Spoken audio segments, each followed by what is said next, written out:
aja dulu ya. Kita sini udah capek-capekan mikir tentang TAP MPR.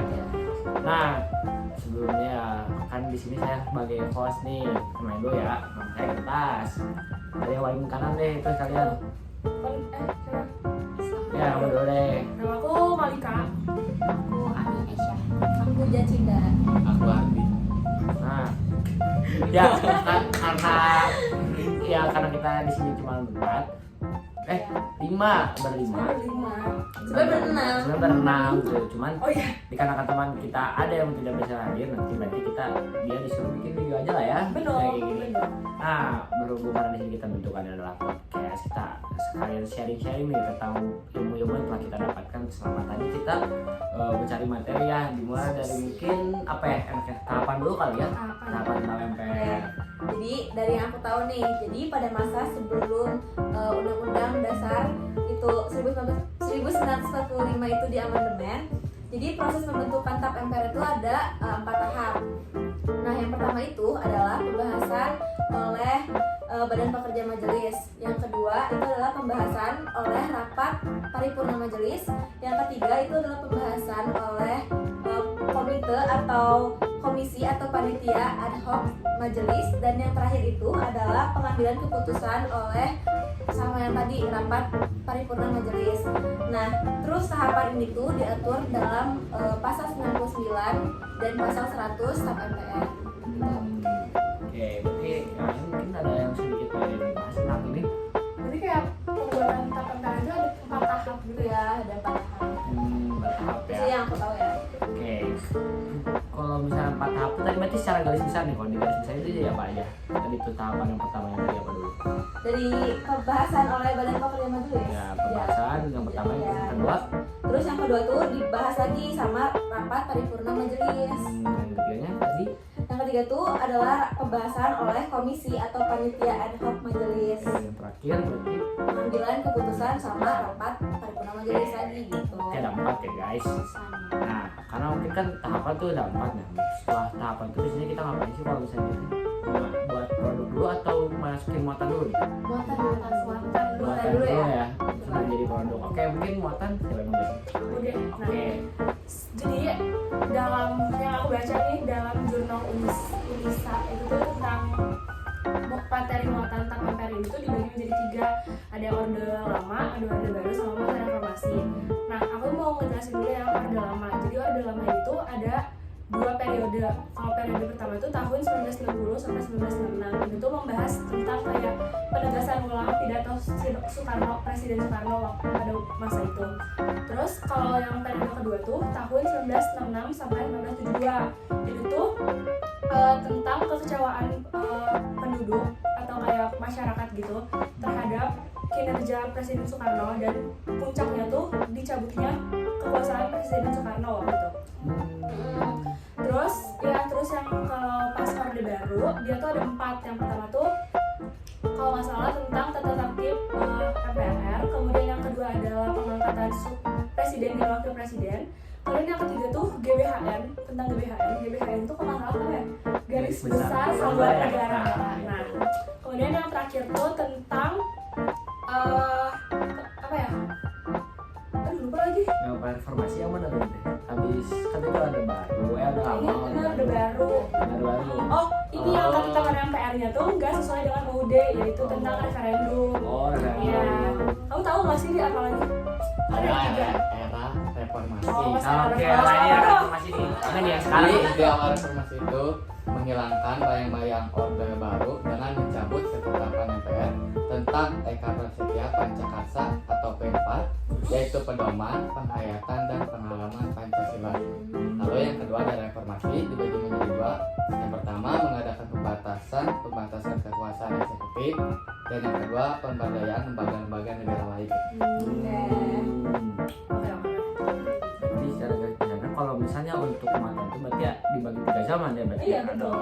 orde lama, orde baru, sama sama reformasi. reformasi. Berarti yang paling banyak tadi mana? Orde baru ya? Orde baru sampai 4 poin Iya, ya? 4 poin. 4 poin kan? Nah, ini cuma 2 Nah ini cuma 2 ya. Ya kita tahu ya orde baru zamannya siapa ya. Mungkin agak Paling sedikit lama ya. paling lama ya. karena ini kita uploadnya juga masal, kita takut kenapa-napa. Betul. Mending lanjut aja langsung ke Lanjut produk aja. ya. Lanjut ke produk. Nah, gimana nih untuk produk nih? Yang aku tahu nih ya, contoh-contoh produk ini tuh aku melihat dari peraturan.co.id. Sebenarnya ada banyak banget, cuman nih aku ambil 5 aja yang aku tahu. Yang pertama itu ada ketetapan Majelis Permusyawaratan Rakyat nomor 4/MPR/1999 pas tahun 2024. Itu tuh ada garis-garis besar haluan negara tahun 1999 sampai 2004. Nah, yang kedua ada juga ketetapan Majelis Permusyawaratan Rakyat nomor 6/MPR/2000 tahun 2000 pemisahan Tentara Indonesia dan Kepolisian Negara Republik Indonesia. Nah, yang ketiga ada juga ketetapan Majelis Permusyawaratan Rakyat nomor 4/MPR/2000 tahun 2000 ada pemisahan Tentara Nasional lagi. Terus yang kelima itu tuh ada ketetapan Majelis Permusyawaratan Rakyat nomor 7/MPR tahun 2000 juga. Itu ada peran Tentara Nasional Indonesia, perannya gimana mereka tuh buat ke Indonesia ini. Oh, Jadi sebenarnya ada banyak ya. Banyak banget ya produknya. Cuma itu aja. gila sih, gue aja kayaknya Gak akan hafal deh. Gak akan hafal. Iya juga, udah Bang. banyak Udah banyak. Udah Dia juga banyak. banyak. Tahunnya. Iya, bener. Ya. Wah, kalau misalnya banyak kayak gini berarti kebayang ya yang di atasnya lagi Undang-Undang 1945 sebanyak apa ya kalau misalnya kayak gini. Berarti mungkin secara garis besarnya kalau untuk produk tuh berarti masih mengadaptasi dari UUD 1945 dengan mungkin lebih kayak ditafsir lagi ya, dirinciin ya berarti. Kayak tadi ya pemisahan antara Tentara Republik Indonesia dengan Kepolisian Republik ya. Iya. Nah, oke berarti nah kan tadi udah seginya produk nih, berarti kita tuh tinggal satu lagi tuh apa ya Dede? Iya. Tentang Tapi hubungan ya. Nah, iya, iya, benar. untuk benar, hubungan benar. ya. kita jelaskan secara lebih rinci melalui Nadia, tapi nanti dia akan membuat video yang satu ini. Mungkin kita dengerin dulu nggak sih? Ya. Oke. Boleh. Boleh nggak sih? Boleh, Oke. boleh. Jadi saksikan yang satu ini. Halo guys, jadi di sini aku bakal ngejelasin hubungan antara TAP MPR dengan peraturan perundang-undangan. Nah, berdasarkan jurnal dalam media neliti dijelaskan bahwa TAP MPR telah didiskualifikasi atau dikeluarkan oleh MPR tersebut sehingga TAP MPR sudah tidak termasuk dalam peraturan perundang-undangan dan tidak akan dibentuk lagi oleh MPR. Nah, tapi materi-materinya yang berada setingkat dengan undang-undang akan dimasukkan ke dalam undang-undang sehingga lahirlah Undang-Undang Nomor 10 Tahun 2004 tentang pembentukan peraturan perundang-undangan. Nah, di dalam Undang-Undang Nomor 10 Tahun 2004 sendiri dijelaskan bahwa kedudukan TAP MPR ditiadakan dan akan digantikan menjadi undang-undang yang kedudukannya berada satu tingkat di bawah dari Undang-Undang Dasar Negara Republik Indonesia tahun 1945. Nah, tapi adanya Undang-Undang Nomor 10 Tahun 2004 malah bikin banyak orang bingung dan juga ragu karena kedudukan TAP MPR dalam peraturan perundang-undangan sudah tidak dianggap, namun dari segi status hukum TAP MPR itu sendiri masih berlaku dan juga mengatur hal-hal penting. Nah, karenanya hal tersebut dianggap tidak jelas oleh banyak orang.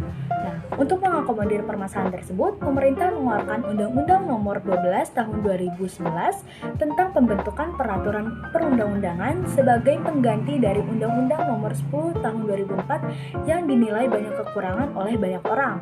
Nah, di dalam Undang-Undang Nomor 12 Tahun 2011 sendiri dijelaskan bahwa Undang-Undang Nomor 10 Tahun 2004 tentang pembentukan peraturan perundang-undangan masih terdapat kekurangan dan belum dapat menampung perkembangan kebutuhan masyarakat mengenai aturan pembentukan peraturan perundang-undangan yang baik sehingga perlu diganti. Nah, menurut Undang-Undang Nomor 12 Tahun 2011 sendiri, TAP MPR akhirnya kembali menjadi bagian dari peraturan perundang-undangan sekaligus ditempatkan dalam posisi semula, yaitu di bawah satu tingkat dari Undang-Undang Dasar Negara Republik Indonesia tahun 1945, namun satu tingkat di atas undang-undang. Nah, jadi tadi gimana tuh yang penjelasan Nadia? Itu wow Penting banget. ya. Wow banget ya tentang hubungannya. Nah, berarti kan tadi kita udah jelasin nih sama Nadia tentang hubungannya. Berarti kalau bisa ditarik kesimpulan, kalau misalnya hubungan antara Undang-Undang Dasar 1945 yang berada di tingkat hierarki paling atas dengan TAP MPR itu TAP MPR itu sangat berhubungan. Karena yang pertama itu TAP MPR itu banyak mentafsirkan dan mengimplikasi hal-hal dari Undang-Undang 1945 dan itu semua harus saling namanya itu berkesinambungan dan selaras karena Undang-Undang 1945 itu berada di posisi paling atas. Nah, juga sesuai dengan undang-undang tahun berapa ya? 2011 ya, nomor 12 yang menjelaskan tentang hierarki undang-undang juga disusun. Kalau misalnya undang-undang 1945 paling atas, lalu turun ke tap MPRS dan baru ke undang-undang Perpu dan setelah ke bawahnya lagi.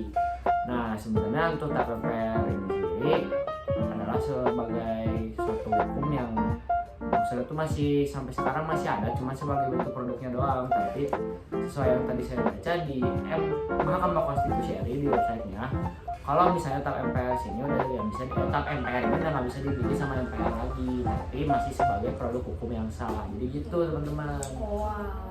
Jadi menurut kalian mungkin gimana nih untuk tap MPR ini, untuk materi yang ini nih gimana nih? Sebenarnya aku masih kayak rada bingung gitu karena tuh ini pertama kali banget aku Ya, baca aku juga sama gitu. sama. Tapi kayak kita jadi tahu gitu kan. Iya, jadi tahu lah. Yang apa aja. Iya, tahu lah. contohnya. Nah ya apa ya, kita jarang ya di sekolah misal kayak kita cuma tahu tap MPR Iya. sesuai tadi satu ketetapan. Susunannya. Jadi itu nggak tahu gitu gimana isinya apa gitu Iya. nggak tahu. Nah itu makanya mungkin semoga ya materi ini ngebantu, mungkin kan kita juga pasti ada rangkuman-rangkumannya dan semoga ini bisa berguna buat kalian ya. Amin. Amin. Men. Mungkin dari kalian ada yang disampaikan lagi mungkin untuk tap MPR atau apa Apa ya? Udah sih ya. mau pilih presiden? Saya belum 17. Aku mau. Belum 17. Saya 17. Oke, jadi mungkin kita tutup aja. Apa tadi kita tuh intro di awalnya teh? Sampai Sampai pikir with Tap Tap MPR. Ya, sudah kecapean guys. Dadah. Mati cuy.